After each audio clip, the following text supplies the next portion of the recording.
Daniel Hayes had grown accustomed to the weight of exhaustion pressing on his shoulders. Between his long hours as a mechanic in a struggling auto shop and late-night grocery deliveries, there was little time left for rest, yet he carried on for the sake of his 8-year-old daughter, Lily, whose bright smile was his only source of energy.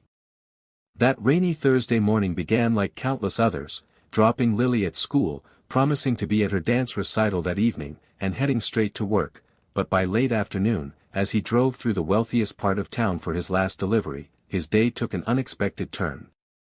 Pulling up to a sprawling mansion with marble pillars, Daniel spotted a woman in a pale cream coat stumbling near the front door. Her face was drained of color, her hand clutching her chest in visible pain. Instinct overriding hesitation, he rushed toward her, calling out, "Ma'am, are you okay?" She barely managed to look up before collapsing against him. Lowering her gently to the wet pavement, Daniel fumbled for his phone and dialed 911, his voice urgent as the dispatcher guided him through CPR. The rain soaked through his jacket, but he pressed on, counting each compression with trembling determination until the wail of sirens pierced the storm. Paramedics quickly took over, securing the woman onto a stretcher, and for a brief moment her eyes fluttered open, meeting his with a faint, almost searching look before she slipped back into unconsciousness. "She's going to the hospital," one paramedic said, "and you may have just saved her life." Standing there, drenched and breathless, Daniel watched the ambulance disappear into the distance, unaware of the identity of the woman whose life he had just fought to protect.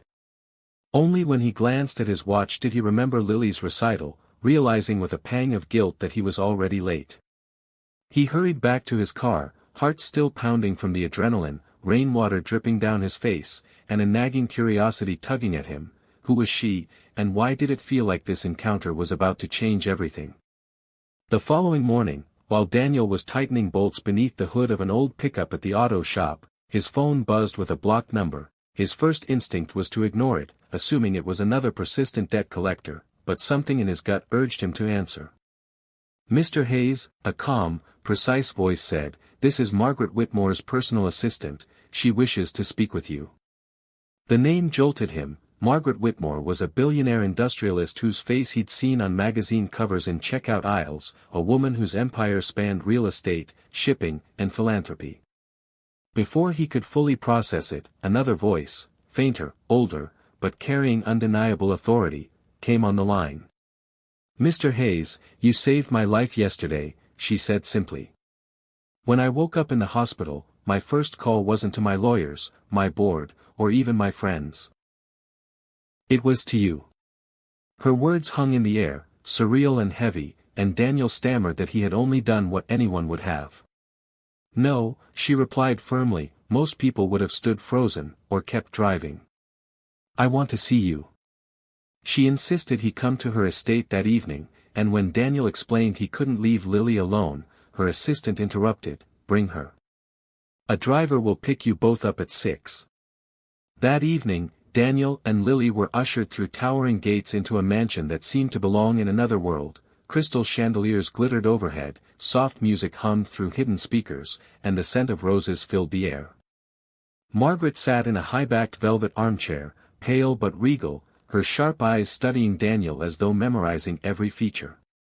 "You reminded me of someone I once knew," she began slowly. "Someone I lost." She turned to Lily, offering a gentle smile, before focusing back on Daniel. "I don't believe in coincidences, Mr. Hayes. I asked you here because I have an offer, one that could change both your life and your daughter's forever." Daniel blinked, caught between disbelief and unease, the words, "change your life forever," echoing in his mind like a bell toll, leaving him wondering why a woman of her power would single out a struggling single father from across the city, and what she could possibly want in return.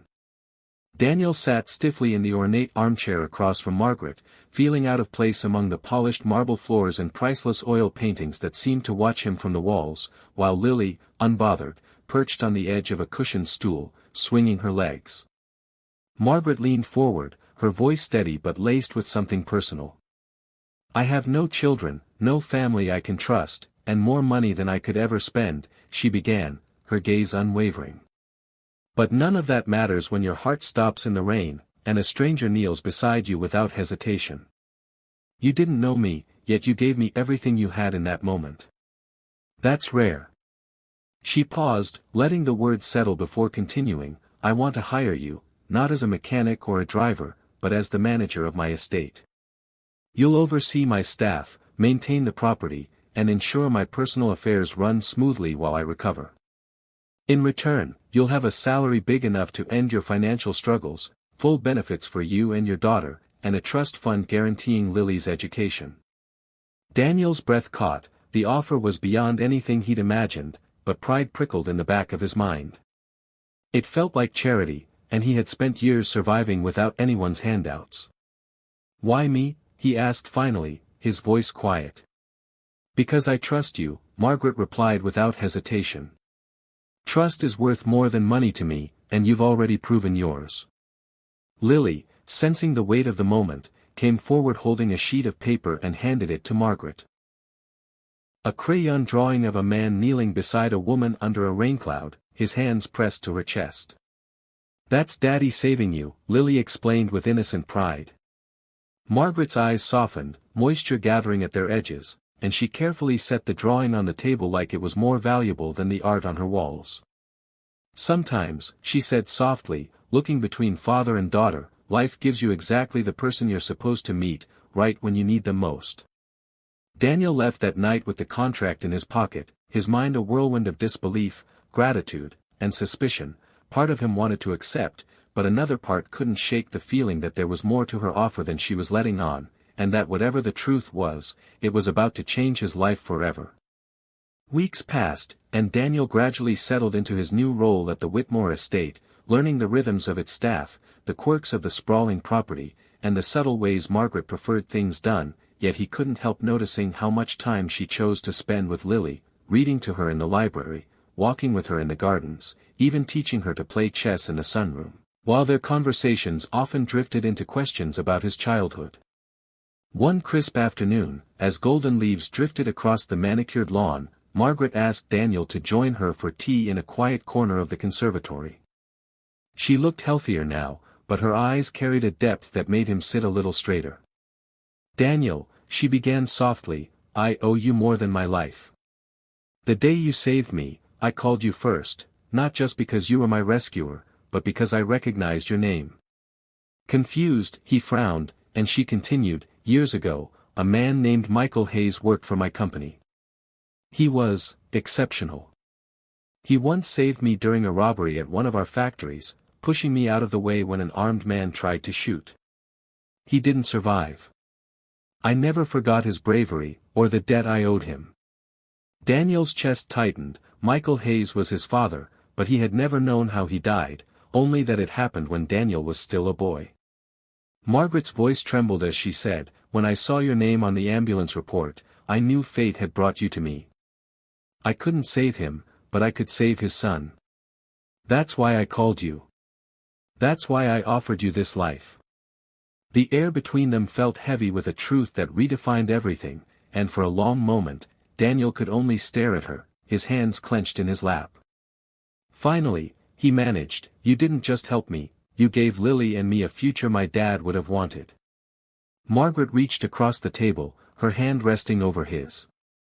And you gave me something I never had, a family. From that day forward, their bond was no longer about a life saved in the rain but about a promise carried across decades, a silent legacy of courage, gratitude, and second chances that neither of them would ever take for granted.